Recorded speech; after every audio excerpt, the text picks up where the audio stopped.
Soy el pastor Pablo Precioso para servirles en cualquier necesidad que ustedes tengan, menos si me solicitan dinero. Dinero no me pidan porque no hay, pero cualquier consejo, oración, pueden llamarme a mi número de teléfono 661-388-8301, 661-388-8301. Bueno, querida pastora, estamos en vivo, estamos al aire, y con este tema que hoy nos toca un tema muy, muy complicado, porque vamos a hablar del abuso emocional contra la mujer, que yo diría más bien violencia machista.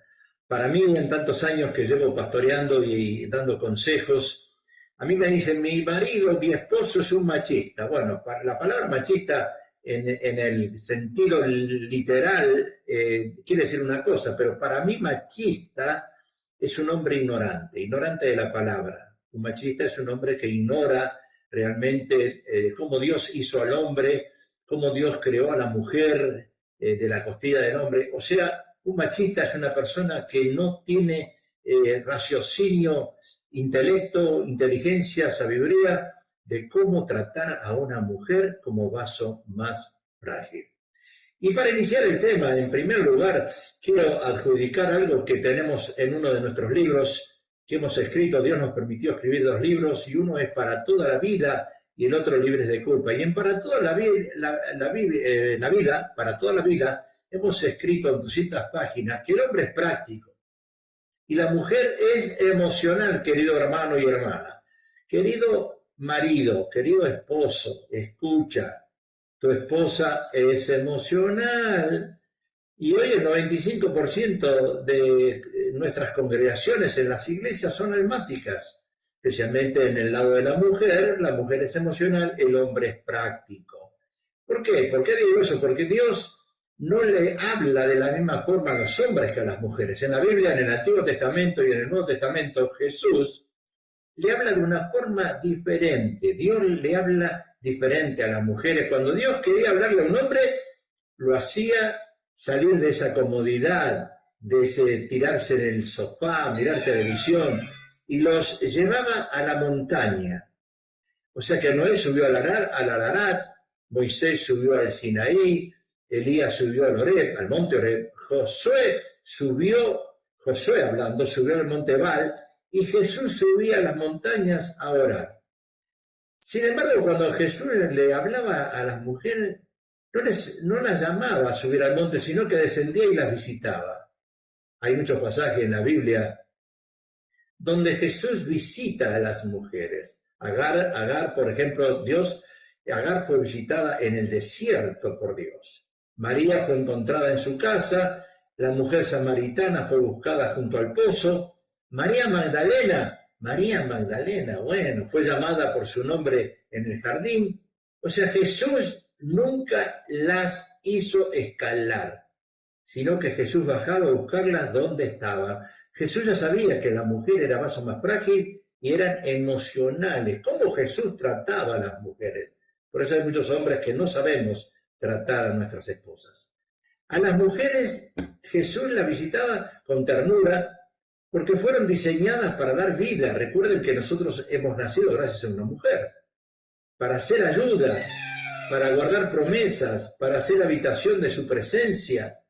O sea que Dios le pone un sello de oro a la mujer y dice que ella es vaso más frágil. Querida pastora Alejandra, mira, Dios la hizo a la mujer vaso más frágil y coheredera de la gracia. O sea que la mujer tiene valor en la Biblia, tiene valor en esta sociedad, tiene mucho más valor de lo que nosotros, los hombres, pensamos que ellas tienen. El apóstol Pedro lo dice en 1 Pedro 3:7. Dice, vosotros varones, vivid con ella sabiamente, dando honor a la mujer como a vaso más frágil. Vaso más frágil, qué tremendo, ¿verdad? O sea que estamos entendiendo ahora que la mujer es vaso más frágil. Están entrando textos, llamadas, lo tengo el celular en mute para que no interrumpan en este momento, pero cualquier pregunta que la pastora Alejandra tenga, ¿por qué no se la hacen saber a ella y ella me lo va a comunicar a mí a través de de un texto que me van a mandar y con mucho gusto nosotros podemos contestarla. Primera Pedro 3:7 dice, varones, vivid con ellas, vivid. Está hablando del presente, sabiamente dando honor a la mujer como voz más frágil y como coheredera de la gracia. Ahora, la pregunta es que yo quiero hacerles a ustedes y a alguien que está ahora conectado en las redes, ¿por qué en el mundo se la tiene a la mujer como un instrumento publicitario en todo tipo de comercio o de negocio? Esa es la pregunta. Ustedes vieron en la televisión cuando van a vender un carro, un Mazda, un Toyota, ponen a una mujer semidesnuda. ¿Para qué? Para llamar la atención.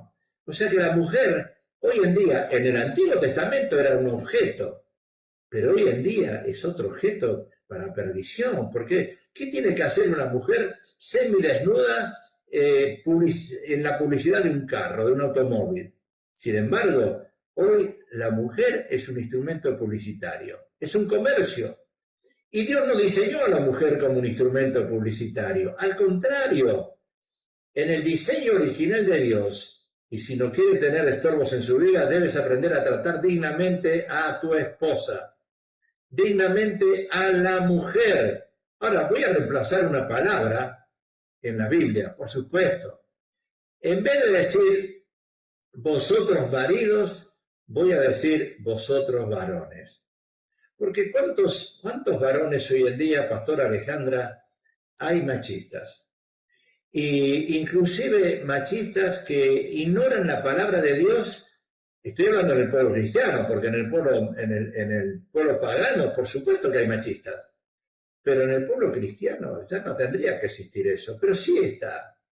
En vez de decir maridos, voy a llamar varones, porque acá dice la palabra en 1 Pedro 3:7, dice, vosotros varones, no dice maridos, no dice joven, no dice anciano, dice vosotros varones. O sea, Pedro descarga una responsabilidad sobre los que usamos pantalones. Bueno, hoy en día también las mujeres usan pantalones y a veces cuando caminan para adelante y están en un lugar uno no sabe diferenciar si es un hombre o una mujer. Pero bueno, acá dice varones, vivir con ellos sabiamente, dando honor a la mujer como a vaso más frágil, como a coherederas de la gracia de la vida, para que vuestras oraciones no tengan estorbo. La pregunta es, ¿cuántas veces nosotros oramos al día?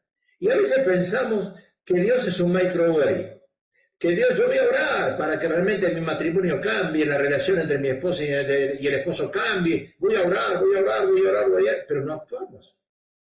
Orar no significa subir a la montaña y orar. Hay muchas iglesias que motivan a sus filigreses, vamos al monte, vamos a orar, porque la oración es la respuesta a lo que nosotros necesitamos. Sin embargo, no es la oración solo la respuesta a lo que necesitamos nosotros. Cuando Jesús estuvo en el Getsemaní y sus discípulos estaban durmiendo, Jesús les dijo, venid, me vienen a matar, me vienen a buscar y ustedes están durmiendo, ni una hora pudieron velar, no les dijo ni una hora pudieron orar.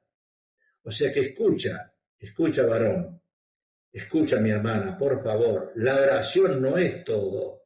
Hace falta que nosotros pongamos nuestra parte.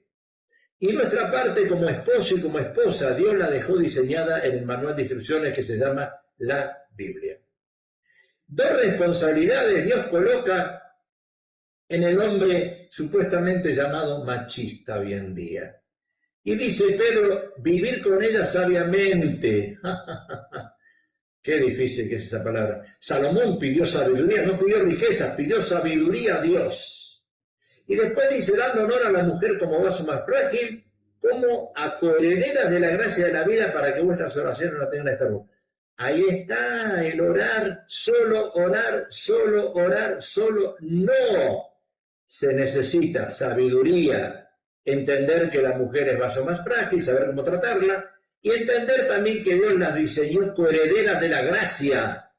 O sea que no es que el hombre es el único que tiene autoridad, sino también la mujer. El hombre es el heredero, la mujer es la coheredera. Y cuando no hay un trato digno, escuchen mi hermana y mi hermano, Cuando no hay un trato digno hacia una mujer, llámese mamá, llámese esposa, compañera de trabajo, hermana en la fe, etc., entonces, varón, tu vida tendrá estorbos. Estorbos. Alguien dice, pastor, en ruso, estorbo significa suegra. Suegra, ay, porque las suegras a veces son estorbos, ¿verdad? No todas, algunas en las casas, ¿verdad? Ahora, en segundo lugar, la pregunta que quiero hacerles a cada uno de ustedes, y no sé si la hermana, la pastora Alejandra, está tomando algún tipo de preguntas ahí al aire, ¿verdad? Porque es importante que usted lo haga si tiene alguna inquietud. No importa que me interrumpa. La segunda pregunta, ¿qué significa ser coheredera de la gracia de la vida? Porque hay que entender qué privilegio le da Dios a la mujer. Cómo Dios la considera, no como nosotros la consideramos hoy en día, no como la consideraban en el Antiguo Testamento, como una sierva, como una esclava, como un trapo, nada más de piso que uno la pisoteaba. No, sino como Jesús la considera en el Nuevo Testamento, en el tiempo de la gracia, que es un regalo inmerecido que Dios nos da. Dios la considera coheredera de la gracia. Y coheredera de la gracia significa igualdad espiritual, o sea que no hay superioridad entre el hombre y la mujer en el área espiritual. Hay una igualdad. A veces nosotros decimos, no, el hombre es cabeza, la mujer tiene que estar sujeta. No, un momentito. Eso no significa esclavitud.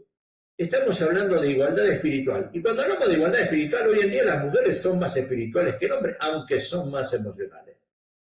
Pero coheredera significa, primero, igualdad espiritual. ¡Wow! En segundo lugar, significa herencia compartida. Escuche, varón, ese machista, no eres tú el que manda en el hogar. La herencia es compartida. No existen dos chequeras en una casa. No existen dos cuentas de banco. No existe que ella maneja su dinero y tú manejas tu dinero. No existe, un reino dividido no permanece. Quiere decir que una herencia compartida significa que hay un solo budget. ¿Quién tiene que manejar el dinero en la casa? Supuestamente en el Antiguo Testamento era el hombre. Dios le delegó al hombre la administración del hogar y pagar las cuentas, los biles. No es la mujer tiene que encargarse de los hijos y de hacer una buena comida al esposo. Pero el hombre es el encargado de la administración. Pero es una herencia compartida. Si hoy en día hay hogares que tienen dos chequeras, dos cuentas de banco, eso no es de Dios. Eso no es de Dios. Cordón de tres dobleces no se rompe nunca. El hombre y la mujer, ahora vamos a hacer una cuenta sola. ¿Dónde? ¿En el Wells Fargo? ¿En el Banco de América? ¿En el Chase? No me importa dónde. A Dios sí le importa. Pero que sea una sola cuenta bancaria. En tercer lugar, ¿qué significa ser coheredera de la gracia de la vida? Comparten los dos la herencia de Dios. Ay, ay, ay, ay, ay, ay, ay. Ay, ay, ay. Bueno, yo no sé, ¿verdad? Yo me imagino cuando estemos en el cielo, cuando estemos allí con el Señor, la pregunta que muchos se hacen, ¿voy a conocer a mi esposa? ¿Voy a conocer a mi esposo? Bueno, eso lo dejamos para indagar un poquitito más en escatología, en qué va a pasar en el futuro, qué va a pasar allá en el cielo. Pero hoy en día acá en la tierra tenemos que entender que compartir los dos la herencia de Dios. En cuarto lugar, ¿qué significa ser coheredera de la gracia de la vida? Tiene que haber unidad matrimonial. ¿Quién es el que manda? A mí me dicen, pastor, pero ¿quién manda en la casa? Bueno, hay hogares hoy en día que mandan los niños. Los hijos mandan en la casa. ¿Cómo puede ser eso? Si dice la palabra de Dios que a los hijos le dijo, obedeced a vuestros padres. ¿Cómo puede ser que los hijos manden en el hogar hoy en día? Bueno, hay 80% de hogares cristianos que mandan sus hijos. Sus hijos son los que le ordenan a los papás qué iglesia asistir, a qué iglesia deben pertenecer, qué cambios tienen que hacer en su trabajo. Los hijos son los que mandan, muchos. Y en otros lugares, en otras casas, mandan las esposas. Pero la pregunta es, ¿qué pasa con el hombre? Bueno, el hombre quedó rezagado. Hoy en día el hombre no manda. Bueno, ¿qué significa coheredera de la gracia? Es una vida de gracia.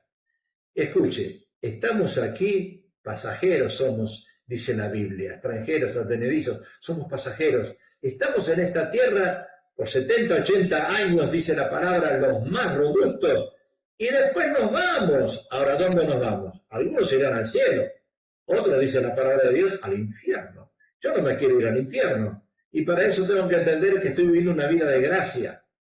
¿Y qué significa una vida de gracia? No de desgracia. Una vida de gracia significa que estoy viviendo regalado. Así que mira, lo mejor que puedes hacer, hermano, apreciar a tu esposa. Qué lindo cuando estamos en la cama, apreciarla, que todavía tienes a tu esposa al lado.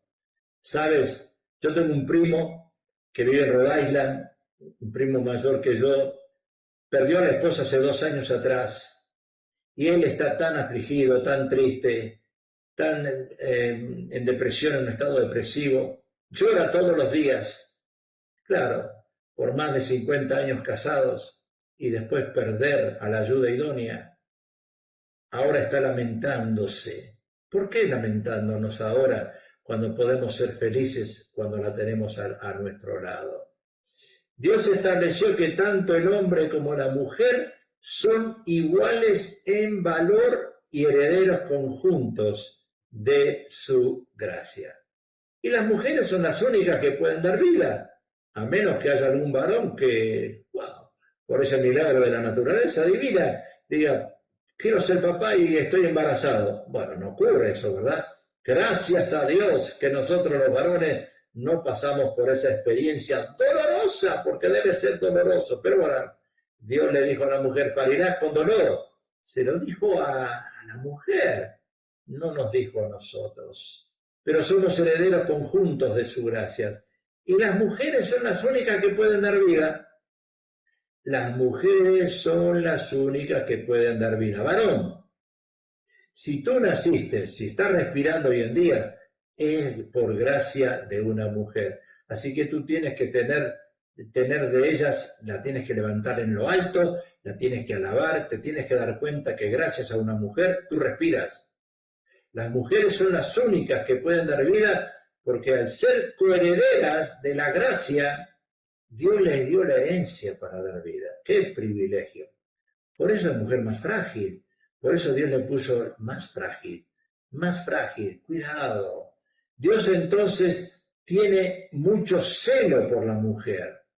Porque fue Él quien la escogió para ser portadora de esa vida, mediante la cual traería muchas generaciones. Por eso Él las cuida y las ama tanto. La pregunta que te hago a ti, varón, si Dios ama tanto a tu esposa, ¿por qué tú no la amas? Si Dios ama tanto a la mujer que Dios puso a tu lado, ¿por qué tú no la amas? Como dice Efesios, maridos, amad a vuestras mujeres.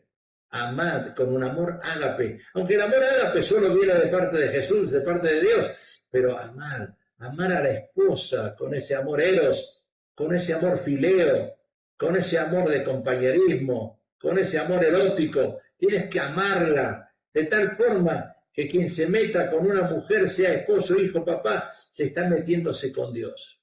Cuidado. Cuidado que el que se meta con una mujer se mete con Dios. Bueno, yo no me quiero meter con Dios, así que ¿qué tengo que hacer? Entender, amar a mi esposa, ser sabio y saber respetarla. En tercer lugar, voy a hacer una pregunta a los que están escuchándome en este momento. ¿Cómo debe entonces la sociedad, especialmente los hombres, tratar a una mujer? Esa es una pregunta muy difícil de contestar. ¿Cómo debe entonces la sociedad, especialmente los hombres, tratar a la mujer? ¿Es como la tratan hoy en día? ¿Es como la usan hoy en día para comercios, para presentar sus cuerpos, para ganar dinero mostrando a una mujer y tratar de que le entren divisas o comercializar con ellas? No. Una sociedad que trate con dignidad a la mujer será una sociedad fuerte. Ahora, escuche, porque estamos dando vuelta a la hoja de la Biblia. La mujer nunca fue creada por Dios para ser cabeza.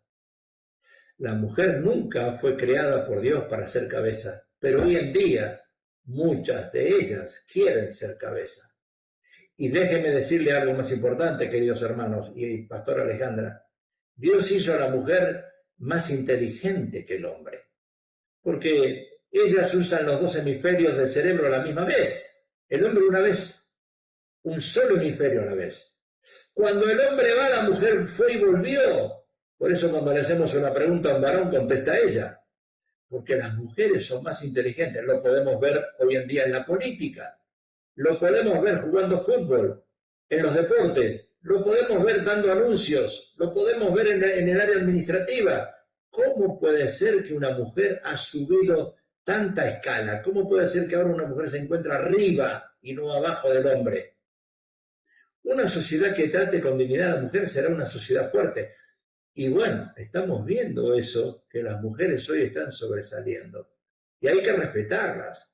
Un hombre que trate a su esposa como vaso más frágil será un hombre con autoridad. Mira, Dios no te da la autoridad tratando a tu esposa como algo indiferente, como algo que nos sirve, como un objeto, sino Dios te va a dar la autoridad, varón, para cuando tú la trates a ella como vaso más frágil. ¿Y por qué digo eso? Porque lo dice la Biblia. En 1 Pedro 3:7, ¿qué dice la palabra de Dios? Varones, vosotros vivid con ella sabiamente. Lo dice la palabra. Es una advertencia que viene hoy de parte de Dios. ¿Es una advertencia fuerte? Claro que es una advertencia fuerte. Hay una gran diferencia que un hombre trate a su esposa sabiamente a que la trate con machismo. Y la pregunta que yo me hago y que te hago a ti también, porque me imagino que muchos se hacen esta pregunta, ¿qué significa vivir sabiamente con ellas? Bueno, si tú en este momento estás llamando a la pastora Alejandra y tienes alguna pregunta, contéstame esto, para ti, ¿qué significa vivir sabiamente? ¿O quieres que yo te conteste esa pregunta? La pastora Alejandra está esperando que tú la llames en este momento, le mandes un texto, y si tienes alguna pregunta, nosotros en el aire, al aire, en vivo, la podemos contestar ahora. ¿Qué significa vivir sabiamente? Muchas veces nosotros los varones nos hacemos esa pregunta. ¿Qué significa vivir sabiamente con ella? Porque estamos hablando hoy en una etapa donde el abuso emocional está al pie de la letra. Lo vemos en México, lo vemos en Argentina, lo vemos en Guatemala. Cómo las mujeres son maltratadas violentamente, asesinadas, o sea, abusadas tremendamente. Cómo la mujer todavía, para muchos, es una esclava del placer, es una esclava de la sociedad. Pero la Biblia dice que tenemos que vivir con ella sabiamente, en vez de entender a una mujer o de tenerla como una esclava. La palabra sabiduría quiere decir grado más alto de conocimiento. Un grado más alto de conocimiento. ¡Wow! Ahora dice la palabra de Dios, mi pueblo perece por falta de conocimiento. Quiere decir que tenemos un pueblo, yo hablo del pueblo latino, que no lee la Biblia, que no se instruye, que no busca de Dios, que solamente son domingueros, van los domingos a la iglesia. Ir los domingos a la iglesia, nada te va a ayudar, porque el pastor predica una hora. Así como tú entras, así sales. Eso no significa que ya eres un buen cristiano. O sea que tenemos que entender algo que es más importante que solamente ir a la iglesia y ser oidores. Tenemos que ser, como dice la palabra, oidores y hacedores de la palabra. Pero para eso tenemos que conocer la Biblia. ¿Cómo vamos a tratar a nuestra esposa o a las mujeres sabiamente como Jesús las trataba, si no conocemos la palabra de Dios? Y la palabra sabiduría quiere decir grado más alto de conocimiento. Bueno, aquí tengo algunas preguntas que llegan de la pastora, ¿verdad? ¿Cómo puede saber que no es legítimo el abuso y lo convierte en una conducta legal? Oh, es una buena pregunta. Bueno, es muy fácil. Cuando hay violencia doméstica, cuando el hombre usa sus manos, sus gritos, para imponer una autoridad en la casa que no la tiene. Ahí nos damos cuenta, ahí ya nos damos cuenta que hay un abuso, que el hombre se pasa de la autoridad, ya usa la violencia, ya usa su impotencia, ya usa su falta de dominio propio. Ahí nos damos cuenta que el hombre, bueno, que ahí ya entra esa parte de abuso emocional. Claro, por supuesto. Desde el momento que hay gritos en la casa, el enemigo se mete, ¿verdad? ¿Y cómo nos damos cuenta nosotros en eso? Es muy fácil. No sé quién hizo las preguntas estas, pero cuando uno se acuesta a dormir en una cama, y uno se acuesta, por supuesto, en una cama matrimonial, si el hombre duerme mirando hacia el sur y la mujer duerme mirando hacia el norte, en una cama king size, que son anchas, en el medio duerme Satanás. Quiere decir que ahí ya hay abuso. Ahí nos damos cuenta que entró el machismo a la casa. Debo evitar o cohabitar, aguantar la violencia porque tengo mis hijos, para complacer a mis hijos, aguantar la violencia. Hermana, si tú hiciste esa pregunta, te la voy a contestar con la palabra. Dice la palabra de Dios que en Gálatas, que Dios no nos llamó a esclavitud. Escucha esto porque esto es importante, no se predica mucho en las iglesias. Dios no nos llamó a esclavitud, sino a libertad. Yo siempre pongo la ilustración de una jaula con dos pájaros dentro, un macho y una hembra, dos pájaros. Hay momentos que cantan, se revolotean y ahí están bien alegres los dos, pero hay momentos que están tristes. Bueno, nosotros somos posesión de Dios, dice la palabra. Él nos posee, en sus manos, aquí. Él nos posee, somos posesión de Dios. Tu esposa, hermana, escucha, tu esposa es posesión de Dios, no tuya. Tu esposo, hermana, es posesión de Dios, no tuya. ¿Qué quiero decir con esto? Que nosotros no tenemos autoridad sobre ellos. Dios la tiene. Estamos de paso en esta tierra. Entonces, en ese ejemplo, ilustración de la jaula que yo te doy, te estoy diciendo que hay dos pájaros, el esposo y la esposa, pero deja la jaula abierta. Deja la jaula abierta, abre la puertita de la jaula y entonces permítele volar a ella y permítele volar a él. Somos diferentes.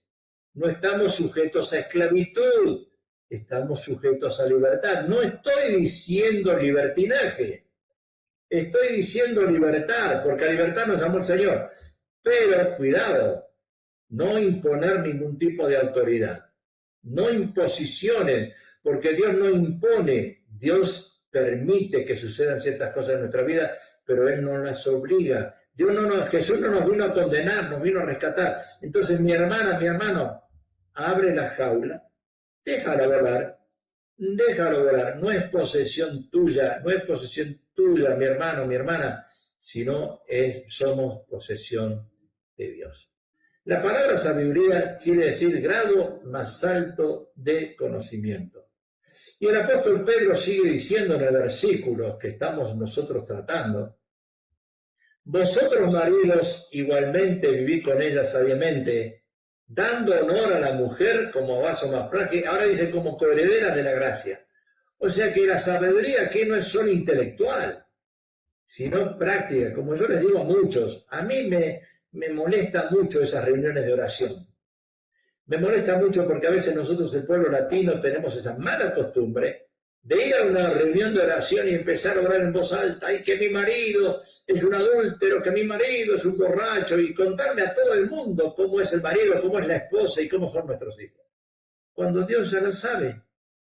Las reuniones de oración no son para sacar a la luz todos los problemas que tú tienes en la casa que no lo sabes resolver. Dios ya lo sabe.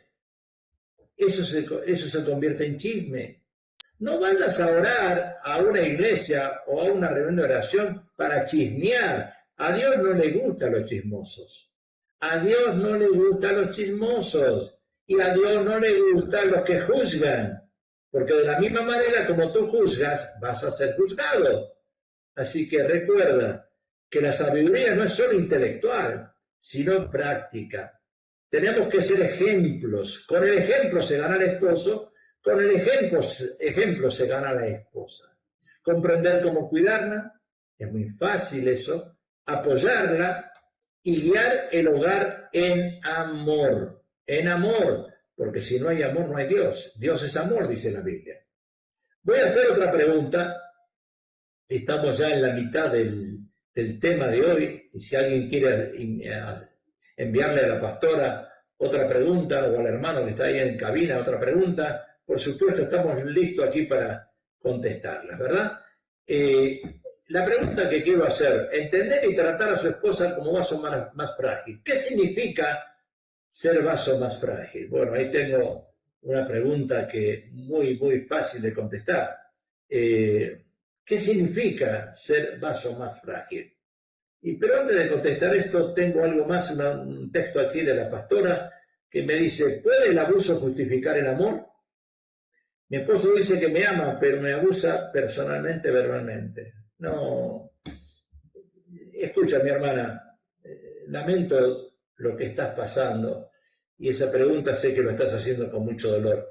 En primer lugar, tenemos que entender que los dos somos pecadores. No hay justo ni aun uno.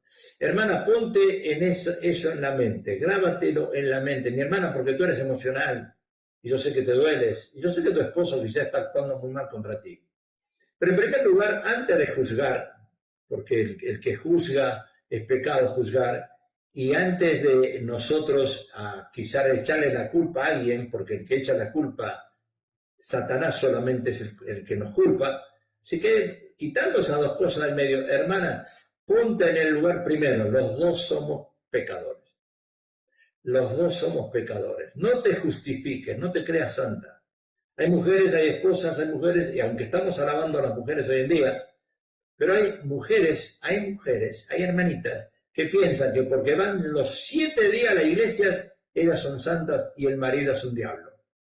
Sin embargo, no es así. Esta pregunta, la verdad que ya me suena muy familiar. ¿Puede el abuso justificar el amor? Ningún abuso justifica el amor, porque el amor es Dios. Entonces Dios no abusó. Entonces no puede justificar el abuso del amor. Eso es algo diabólico, ¿verdad? Mi esposo dice que me ama, pero abusa verbalmente. Es un machista. Es un ignorante. No conoce la palabra o está herido.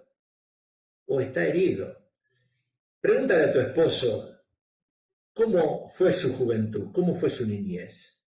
Su padre fue violento, su hogar fue violento, él recibió castigos de sus padres, porque eso se llama cuadro de la vida. Esposa y esposos, tenemos que ir al cuadro de la vida, tenemos que indagar cómo fue la niñez de tu cónyuge. Si la niñez de ese hombre violento, enojón, fue un patrón que él adquirió de sus padres, de sus descendencias, quizás él está copiando, él tiene ese espíritu adentro, él piensa que está haciendo lo correcto, sin embargo, es algo satánico, pero ese hombre está dolido, está herido, él también fue maltratado, él también fue herido. Esposa, tienes que ir al cuadro de la vida, habla con tu esposo y pregúntale, ¿quién fue que te dañó? ¿Te dañaron tus padres? ¿Qué fue algo insignificante que pasó en tu vida, pero para ti fue algo grande? ¿Fue un terremoto, una catástrofe? ¿Qué fue lo que te hirió? ¿Por qué me tratas así? ¿Qué es lo que yo te hice? ¿O qué te hicieron tus padres? Ese es el consejo que yo puedo darte en este día, mi hermana. Pero no, por supuesto que no, que el abuso no justifica el amor. Pero sí, él te debe amar, pero no sabe cómo expresarlo. ¿Qué significa entonces ser vaso más frágil, de acuerdo a la palabra de Dios? La palabra vaso en la Biblia, tenemos que ir a la cultura bíblica de aquel entonces. La palabra vaso del griego skeus, S-K-E-U-O-S, skeus, significa instrumento o recipiente. Nosotros cuando hablamos de vaso, estamos pensando de un vaso de cristal, pero literalmente esa palabra vaso en griego es un instrumento o un recipiente donde se puede colocar agua. Entonces, la palabra se usa para hablar del cuerpo humano como el recipiente del espíritu y del alma. Recuerda que somos tripartitos. Somos tripartitos. Esto es bien importante para todos los que me están escuchando. Somos seres tripartitos. Pablo dice en 2 Tesalonicenses que somos espíritu, alma y cuerpo. Tripartito. O sea que somos un instrumento recipiente. Estamos separados en tres cualidades. Espíritu, alma y cuerpo. Y tenemos que entender qué es el espíritu, qué es el alma y qué es el cuerpo, porque si no entendemos esa parte, no podemos entender lo que significa un vaso, del griego seud, un vaso, un recipiente. La palabra se usa para hablar del cuerpo humano como el recipiente del espíritu y del alma. Y hoy en día vivimos desalineados. Hoy en día tenemos iglesias almáticas que viven por emociones. Hoy en día tenemos hombres y mujeres que viven por emociones, por eso viene el enojo, por eso viene la ira, por eso viene la frustración, por eso viene el desaliento, porque vivimos en el alma, en el espíritu. Cuando Jesús le dijo a Nicodemo que es necesario nacer de nuevo, le estaba diciendo a Nicodemo, alíñate, no vas a oír la voz de Dios en el alma, la vas a oír en el espíritu. Por eso cuando vas a una iglesia y escuchas un mensaje, y tú dices, el pastor habló porque conoce mi problema. No, es porque tú no estás recibiendo la palabra en el espíritu, la estás recibiendo en tu alma, en tus emociones, y te duele. Por eso es necesario alinearse, volver a nacer de nuevo. Alinearse significa oír la voz de Dios en el espíritu, no en tus emociones. Así que cuando uno dice vaso más frágil, no habla de valor espiritual menor, sino del aspecto físico o de la naturaleza sensible del cuerpo y del corazón de la mujer. Vaso más frágil no significa débil o inferior, al contrario, hay mujeres que son más fuertes, ellas pueden sufrir el dolor del parto, nosotros no. El término griego es astenosiren, significa literalmente más delicado o más sensible, no inferior ni débil, mental o espiritual, o sea que más sensible, más delicado, pero no inferior. Vamos a ver qué nos está preguntando aquí la pastora. ¿Puedo tomar una separación temporal? No existe. Separación temporal en nuestros países latinos, bíblicamente no existe. Dice la palabra de Dios, Pablo lo dice, si se van a separar, sean en común acuerdo por un tiempo dedicado a la oración, pero después volver a juntaros. ¿Por qué? Para que no os tiente Satanás. Quiere decir que la separación no existe. ¿Y cuántos matrimonios? No, nos vamos a separar. No, ahí se mete el diablo. Ahí se mete el diablo. ¿Cuántas esposas por ser emocionales se van un mes a su país y dejan a su marido solo acá en la casa? Ah, pero yo tengo mi país en El Salvador, en Guatemala, en Honduras, en México, en Argentina, donde uno vuelve más barato, como dice la propaganda, y se va a su país a visitar a sus familiares y dejan al esposo solo por un mes. Cuando vuelve de su país, lo encuentra el esposo con otra mujer y con otro hijo. Por eso dice la Biblia, no des lugar al diablo. No podemos darle lugar al diablo y buscar una separación temporal. Eso no existe, la separación temporal. Si no soy valorada como esposa, tengo 20 años de casada, no suplen mis necesidades económicas y las de mis hijos. Ah, esta es una mujer que está más herida que no sé qué. Hermana, 20 años de casada y recién ahora te das cuenta. No. Escucha, estás lastimada. Estás 20 años llevando una herida adentro. ¿Qué te pensabas? ¿Que te ibas a casar con el Quijote de la Mancha? No sé, con Marlon Brando. No sé con quién te... No, te casaste con un ser humano. Cuando tú me dices aquí, 20 años de casada y no suplen mis necesidades, ¿qué tipo de necesidades? Tendrías que ser más específica. Aparte estás demandando, y la Biblia no es para demandar. Tú no eres quien para demandar, tú eres quien para decirle, Señor, cuáles son las condiciones de esposo, de esposa, por favor, que lleguemos a tener un buen acuerdo en esto. Y hablarlo, sentarse y hablarlo. ¿Qué significa no suplir las necesidades? Estás hablando como si tú tuvieras necesidades primordiales y él no las tiene. No, mi hermana. Los dos tenemos necesidades. Tú eres vaso más frágil, pero el hombre también es vaso frágil. Así que Si hablamos de necesidades, son mutuas. Tienen que ser compartidas las necesidades. Lo que te puedo aconsejar, toma una hoja, un lápiz, un papel, una pluma y escribe 10 cosas que tú necesitas que tu esposo haga. Y dale a tu esposo otra hojita y que escriba él también 10 necesidades que él quiere de ti. Y después las comparan. Vas a ver que los dos están necesitando necesidad. Y eso significa falta de amor, falta de entendimiento, falta de expresar lo que tienen adentro. Hay una ira guardada, pero una ira infringida, una ira falsa que no es entre ustedes, es la que Satanás está poniendo en ustedes para tratar de separarlos. Mi esposo toma actitudes agresivas con mi hijo. Cuando hay conflicto entre nosotros, ¿cómo puedo evitar ese abuso a mis hijos y no involucrarlos en nuestros problemas? Es un error. No es un error gramatical, porque está bien expresado aquí. No es un error psicológico, es un error espiritual. ¿Cómo mi esposo, entre nosotros, cómo puedo evitar ese abuso? No podemos involucrar a nuestros hijos en las necesidades matrimoniales.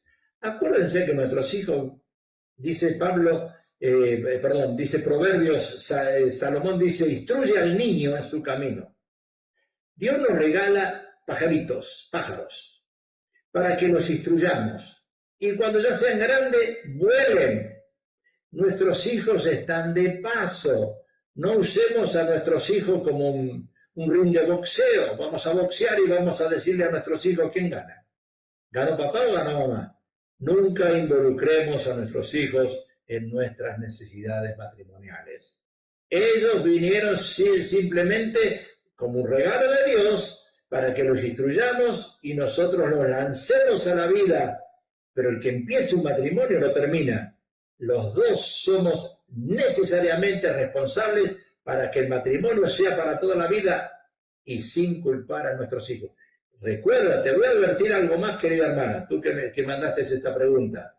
Hoy en día, los hijos, muchos de los casos, no generales, pero hoy los hijos divorcian a los matrimonios, divorcian a papá y mamá. Cuidado con meter a los hijos en esta clase de conflicto. Entonces, más frágil no significa débil o inferior, dijimos. Entonces, Pedro les recuerda a los esposos que debemos vivir sabiamente con las esposas, entendiendo su manera de sentir, reaccionar. Ellas van a llorar, ellas van a gritar emocionalmente, son emocionales. Yo a veces le aconsejo a los maridos, se lo aconsejé a un abogado que tenemos conocidos, un abogado que trabaja en el área de indocumentados, que le hacen muchos papeles a la gente, bueno, en inmigración, ¿verdad? Y él está muy atareado, muy estresado, y yo le dije, abogado, cuando usted tiene un problema con su esposa, salga 2 horas de su casa, vaya a un Starbucks, tómese un café y después vuelve a su casa. Cuando vemos que la mujer está airada, salgamos del hogar 2 horitas. Dejémonos que ella se apacigüe, dejemos que el agua vuelva a su normalidad. No le pongamos más leña al fuego, ¿verdad? Salgamos de la casita, vayamos a tomar un Starbucks, que yo le aconsejo un caramel macchiato, que está rico en Starbucks, y si usted me invita algún día y usted paga, yo voy con usted también. Tómese un cafecito y vuelva a su hogar después de 2 horas. Tengo otra pregunta acá. Bueno, las reacciones de violencia en casa han aumentado. Mi esposo parece ser muy pasivo, tranquilo, pero últimamente está teniendo reacciones agresivas en mi persona e insultos verbales. Si usted entra a YouTube, yo le aconsejo que usted entre a Majestad, Ministerio Majestad, en YouTube, usted va a encontrar muchas enseñanzas. Pero ahí hay algunas enseñanzas que si usted le da su número de teléfono a la pastora Alejandra y ella me lo pasa, yo se las puedo mandar para que usted las vea. Pero hay enseñanzas en YouTube muy frescas que estamos hablando del espíritu de Acab y Jezabel. Estamos hablando del rey Acab y la reina Jezabel y vamos a ver, ahí usted va a entender cuáles son los espíritus que trabajan en los matrimonios. un espíritu violento, autoritario, despreciativo, un espíritu de violencia que es Jezabel, y un espíritu pasivo que es Acab. Jezabel manipuladora, mentirosa, sexual, y Acab pasivo que le pone todas las responsabilidades a su esposa. Les aconsejo que escuchen esos mensajes, están en YouTube. Tú puedes entrar, Misterio Majestad o Pablo Precioso Majestad, vas a encontrar, tenemos 2 canales de televisión de YouTube, y ahí vas a encontrar estos mensajes. Porque estas reacciones de violencia en casa que han aumentado, tuvo un inicio. Nada pasa sin un inicio. Yo le digo a los matrimonios, el que comenzó mal un matrimonio termina mal. El que comenzó mal un matrimonio termina mal. El que comenzó un matrimonio no bajo la voluntad de Dios, por supuesto que va a terminar mal. Otra pregunta que tengo aquí, creo que hay factores externos que es nuestra economía, lo que hace que mi esposo se altere y me pida continuamente que me vaya de casa, me corra. Oye, ¿qué pasó? Que me vaya de casa, me corra. Mi pregunta es, ¿será que el amor de mi esposo se acabó así en mi persona? No. Cuando aquí hablamos de economía, las mujeres son impulsivas, son las que más gastan. Este país vive por la economía de las mujeres, lo que gastan, son las mujeres las que gastan más dinero que los hombres. Así que cuando hablamos de economía hay 2 cosas que quiero contestar en esta pregunta. Primero, el mayordomo, el que debe administrar el dinero en el hogar, de acuerdo a la Biblia, en el Antiguo Testamento, el hombre se ganará el pan con el sudor de su frente. Quiere decir que Dios le dio la responsabilidad al hombre de ganarse el pan, no a la mujer. Quiere decir que el hombre tiene que administrar el dinero, pero cuando le damos la administración en las manos de la mujer, entonces por lo general la mujer, como es emocional, va a un supermercado, va a un mall, ¿verdad? ¡Ay, todo le gusta! Y hay veces esas compras compulsivas que decimos nosotros que afectan al hombre. ¿Por qué? Porque no hay un mutuo acuerdo, como dijimos antes, no hay una sola chequera, no hay una pregunta que la esposa le hace al esposo, ¿puedo comprar un televisor? Ya lo trae, ya lo compra, ya le pregunta. O sea que hay que investigar un poquitito más en esta pregunta. Mi pregunta es, ¿será que el amor de mi esposo se acabó? ¿Cómo puedo contestarte esa pregunta? Si es cuestión de dinero, es cuestión de alineamiento económico, un plan económico, una administración, un budget. Nada tiene que ver el amor con esto. Bueno, hay otra pregunta aquí también, y la voy a contestar, pastor. ¿Cómo identifico si sé que mi esposo es una persona amador de sí mismo? Vanaglorioso, amador de sí mismo, egoísta, diríamos. ¿Cómo puedo identifico si sé que mi esposo es una persona amadora? Bueno, es muy fácil. Un egoísta es una persona que piensa en sí mismo. El esposo, de acuerdo a la palabra de Dios, si trata a la mujer como más o más frágil, tiene que pensar en ella antes de pensar en él. Es muy fácil darse cuenta. Uno se sienta a comer, él come solo sin orar, sin preguntarle a ella si tiene hambre. Cuando él va a salir, la lleva a ella donde él quiere y no le pregunta a ella dónde quiere ir. Sino él le dice, vamos a tal lugar. Él impone. Una persona egoísta es una persona impositiva, una persona que impone, que toma la autoridad, que él quiere hacer lo que quiera. Bueno, por supuesto que te tienes que dar cuenta. Pastor, ¿cómo identifico si sé que mi esposo es una persona amadora a sí mismo? Fácil, porque es un egoísta. Bueno, sigamos entonces con esta persona. Un hombre o esposo machista es controlado por Satanás. Por supuesto, no es controlado por el Espíritu Santo. Un hombre o un esposo machista es controlado por Satanás que no sabe respetar a su esposa. La pregunta que sigue, y en estos 8 minutos que nos falta para terminar el programa, ¿cómo Jesús trataba a una mujer? Eso es lo lindo. A mí me gusta esa parte. La pregunta, ¿cómo Jesús trataba a una mujer? En la época de la gracia, no en la época del Antiguo Testamento de la esclavitud, en la época de la gracia, ¿cómo Jesús trataba a una mujer? Porque hoy en día, escucha, hoy en día hay iglesias donde la esposa usa velo. Hay iglesias que usan velo. Está bien, que lo usen, pero el pastor tiene la responsabilidad de explicar y enseñar lo que significa el velo. Porque hay mujeres que usan el velo pensando que son más santas. Sin embargo, el velo, lo que ilustra el velo, lo que significa el velo en la Biblia, sujeciona a su esposo. Así que mi hermanita, si tú estás en una iglesia donde usan velo y te estás poniendo velo por ir a la iglesia y no estás sujeta, más vale que te quites el velo, bueno, o que cambies de iglesia. Bueno, ¿cómo Jesús trataba a una mujer? En Juan capítulo 8, versículo 1, vemos ahí algo importante. Si entran otras preguntas, la podemos seguir contestando. Y Jesús se fue al monte de los olivos y por la mañana volvió al templo y todo el pueblo vino a él y sentado él les enseñaba. Entonces los escribas y los fariseos trajeron a una mujer sorprendida en adulterio. Ahí están los machistas. Ahí están los machistas. Mira a mi esposa sorprendida en adulterio. Y bajo la ley, tanto el hombre como la mujer eran muertos si eran encontrados en esa condición. O sea, ¿por qué esos hombres trajeron a una mujer encontrada en ese mismo acto de adulterio? Ahora, ¿cómo la encontraron? ¿Se metieron en la casa? ¿Cómo se dieron cuenta? Ahora, para hablar de adulterio, acá es muy importante esto. Acá dice sorprendida en adulterio. El adulterio es la condición de dos personas casadas, hombre y mujer casados, que tienen relación íntima entre los dos. Adulterio no, también equivale a fornicación. Ahí puede ser que era un hombre y una mujer fornicando, pero no necesariamente en adulterio. Cuidado, no hay que confundir una palabra con la otra. Fornicación, todos, de una manera u otra, se fornicar. Pero adulterio significa relaciones sexuales entre matrimonios. O sea, él es casado, ella es casada, y entre los dos hay una infidelidad y es un adulterio.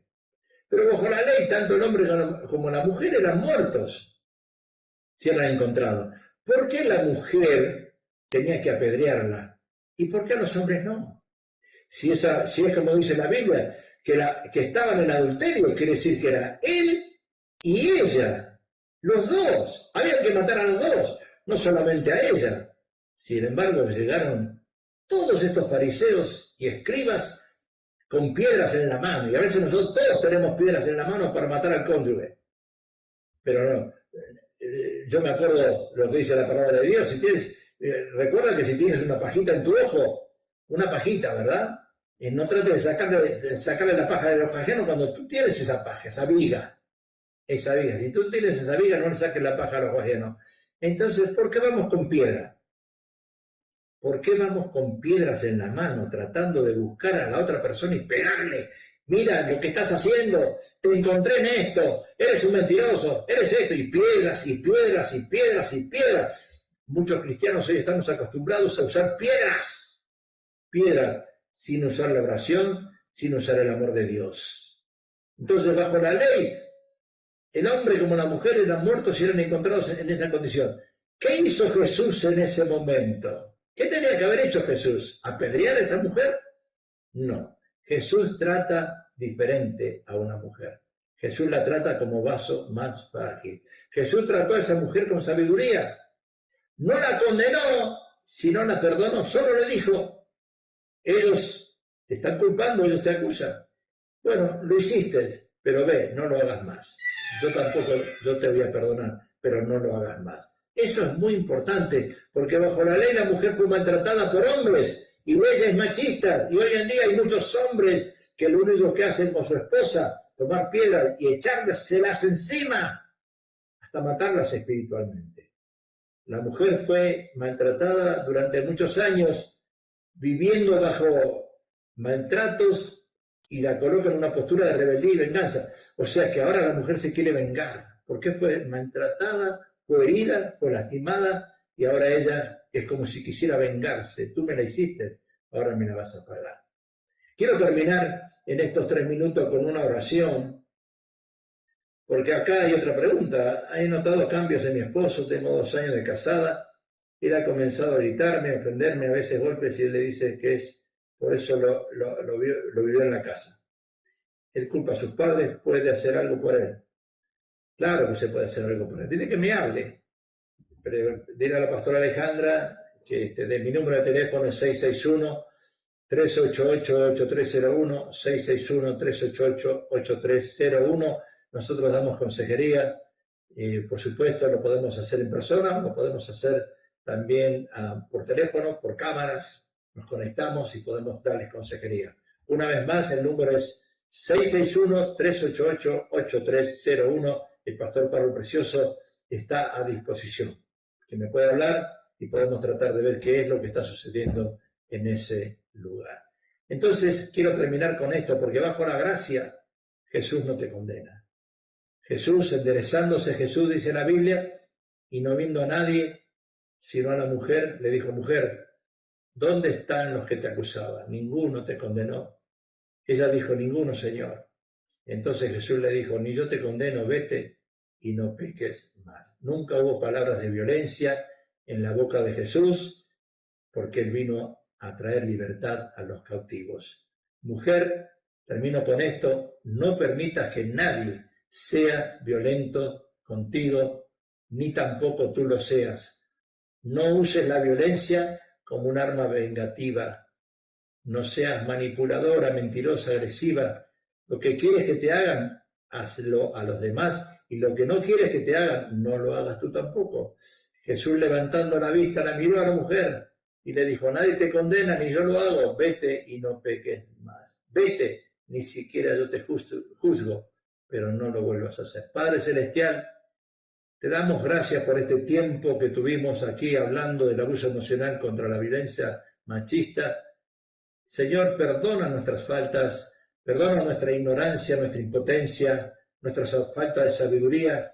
Y yo pido en el nombre de Jesús que traigas libertad a esas mentes cautivas por Satanás, que en el nombre de Jesús sea despejado todo poder satánico en las mentes que están cautivadas. Y también, Señor, que seas tú obrando en ese dolor, que sanes esas almas doloridas, que en el nombre de Jesús tú puedas tocar a cada hermano o hermana que en este momento han llamado, los que han mandado esos textos, los que están necesitados. Señor, que tú los toques. Tú eres el médico divino, no hay otro como tú. Nosotros somos solamente embajadores que tú nos envías a predicar las buenas nuevas de salvación. Pero bendice esas familias, bendice esos matrimonios, que no haya divorcio. Reprendemos todo espíritu de divorcio en el nombre de Jesús y pedimos que sea el amor de Dios abundando en cada matrimonio, en cada familia, en cada hogar, en el nombre precioso de Jesús. Y les digo amén, les amo. Y una vez más el número de teléfono 661-388-8301. Si quieren hablar conmigo, con la pastora Elena, pueden hacerlo en cualquier momento. Dios les bendiga y hasta el próximo programa. Bendiciones, pastora Alejandra. Nos regocijamos.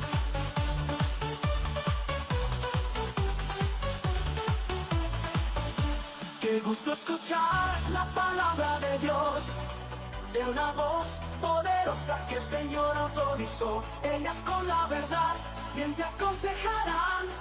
Únete, mi hermano, avivamiento, una sola voz. Nos regocijamos.